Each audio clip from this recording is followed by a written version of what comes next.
किसी भी बॉडी पर लगने वाला फोर्स अगर कांस्टेंट है तो उस बॉडी में जो एक्सेलरेशन जनरेट होगा वो भी कांस्टेंट होगा। क्योंकि एक्सेलरेशन एक वेक्टर क्वांटिटी है तो उसके कांस्टेंट होने का मतलब है कि उसका मैग्नीट्यूड और डायरेक्शन दोनों ही कांस्टेंट होना चाहिए। ऐसे में ऑब्जेक्ट दो प्रकार के रास्ते को चुनता है, या तो स्ट्रेट लाइन या फिर पैराबोला। लॉजिक ये कहता है कि velocity always tries to achieve direction of acceleration, यानी वेलोसिटी हमेशा एक्सेलरेशन के डायरेक्शन को अचीव करने का कोशिश करता है।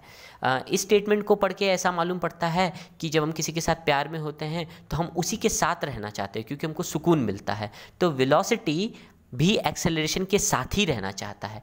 गौर करने वाली बात यह है कि एक्सेलरेशन का जिक्र किया गया है, यहाँ पर कांस्टेंट या वेरिएबल के बारे में कुछ भी नहीं कहा गया है। यानी एक्सेलरेशन चाहे कांस्टेंट हो या वेरिएबल हो, वेलोसिटी को इस बात से फ़र्क नहीं पड़ता, वेलोसिटी बस एक्सेलरेशन के साथ रहना चाहता है।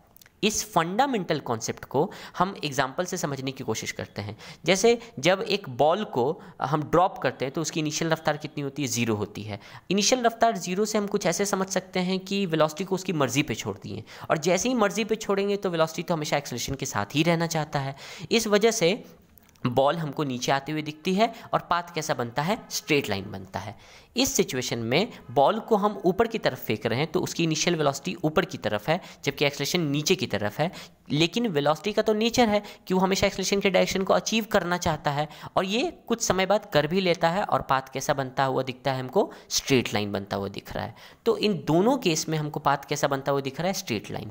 यानी इनिशियल वेलोसिटी अगर एक्सेलरेशन वेक्टर के पैरेलल हो, यानी उन दोनों के बीच बन रहा एंगल 0 डिग्री हो, या फिर इनिशियल वेलोसिटी एक्सेलरेशन वेक्टर के एंटी पैरेलल हो, यानी इन दोनों के बीच बन रहा एंगल 180 डिग्री हो, तो ऐसे केस में पाथ कैसा बनेगा? हमेशा स्ट्रेट लाइन बनेगा।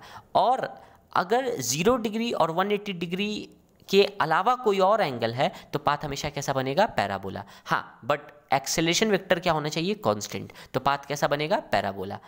तो इस केस में हम देख सकते हैं कि एक बिल्डिंग से एक ऑब्जेक्ट को फेंका गया v वेलोसिटी से। v वेलोसिटी जो है वो हॉरिजॉन्टल है जबकि एक्सेलरेशन ड्यू टू ग्रेविटी जो है वो वर्टिकल है।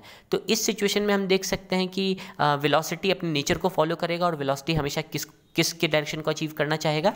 एक्सेलरेशन के डायरेक्शन को अचीव करना चाहेगा। और इसी कंटेक्स्ट में जो पाथ बनाएगा वो कैसा बनाएगा? पैराबोला बनाएगा। यहाँ पे हम देख सकते हैं कि वेलोसिटी और एक्सेलरेशन ड्यू टू ग्रेविटी, इन दोनों वेक्टर के बीच बन रहा एंगल कितना है? 90 डिग्री है।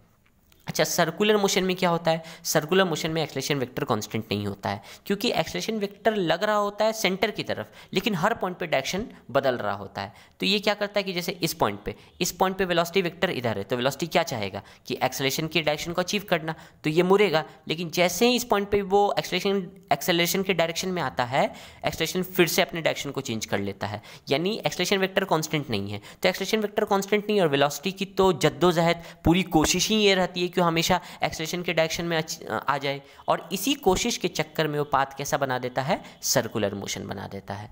तो यहाँ पर एक्सेलरेशन वेक्टर कांस्टेंट नहीं है, इसलिए पाथ कैसा बना? सर्कुलर मोशन बना। तो ये काइनेमेटिक्स का one of the important concept था जो मैंने आपके साथ डिस्कस किया।